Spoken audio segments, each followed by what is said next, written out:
Bah c'est parti.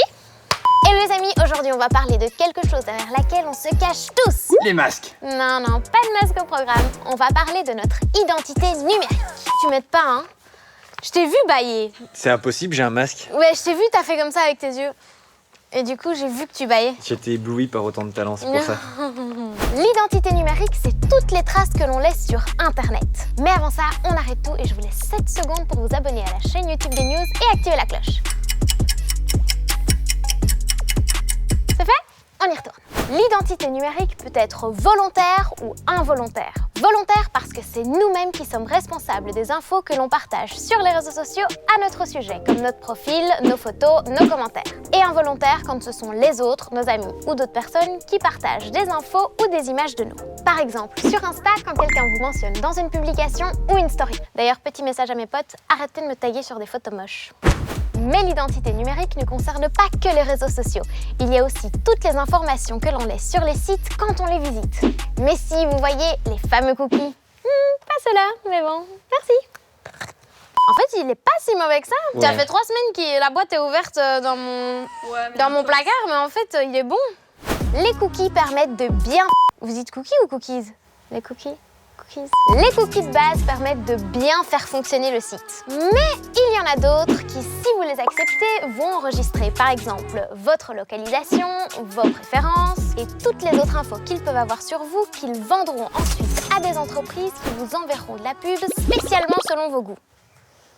Moi, j'ai pas de pub. Ah si, des lunettes de soleil. Ah ben oui, pourquoi vous pensez que quand vous allez sur un site regarder une paire de chaussures, vous vous retrouvez avec cette même paire de chaussures en pub dans votre story Insta? C'est à cause de lui. Cookie. Quand tu veux. Ouais, il y a plein de cookies entre les dents.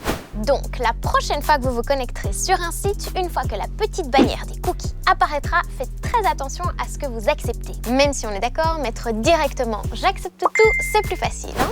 Il faut toujours bien faire attention aux informations personnelles que l'on partage à notre sujet. Vous connaissez la phrase « pour vivre heureux, vivons cachés » ? Non, je ne crois pas, non. Bon, d'accord. En 2021, c'est plus trop possible. On est plutôt dans du « pour vivre heureux, vivons prudents ». Ces 2 mots régleront tous tes problèmes. Ah, c'est vrai! Par exemple, on n'est peut-être pas obligé de compléter toutes les informations demandées sur notre profil. Les gens n'ont pas forcément besoin de connaître notre adresse ou le nom de notre école. Sur certains sites ou réseaux sociaux, on peut peut-être mettre un pseudo si notre vrai nom n'est pas nécessaire. D'ailleurs, vous êtes plutôt du genre à mettre un pseudo ou votre vrai nom? Dites-moi en commentaire. Il faut aussi faire attention aux avis que l'on donne sur certains sujets par message ou en commentaire. Parce que tout ce que vous publiez sur Internet restera en ligne pour toujours. Et même si vous parvenez à le supprimer, peut-être que d'autres personnes auront pris des photos de ce que vous avez publié. Donc il y aura une trace. Et on n'y réfléchit pas sur le moment, mais ça peut avoir des conséquences sur toute notre vie. Même pour plus tard quand il faudra trouver un travail. Un petit exercice tout simple qu'on peut déjà faire pour se donner une idée de notre identité numérique, c'est de taper son nom dans un moteur de recherche. Qu'est-ce qui apparaît?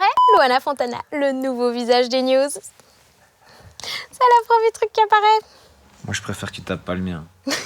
On va tomber sur des trucs chelous. Tu as été à la haute école Ilia Prigogine? Oui. On peut se rendre compte que beaucoup de nos informations sont publiques et que tout le monde peut y avoir accès, même ceux qui ne sont pas nos amis ou nos abonnés. Donc il ne faut pas hésiter à aller dans nos paramètres pour limiter la visibilité de nos publications. Vous avez encore des questions?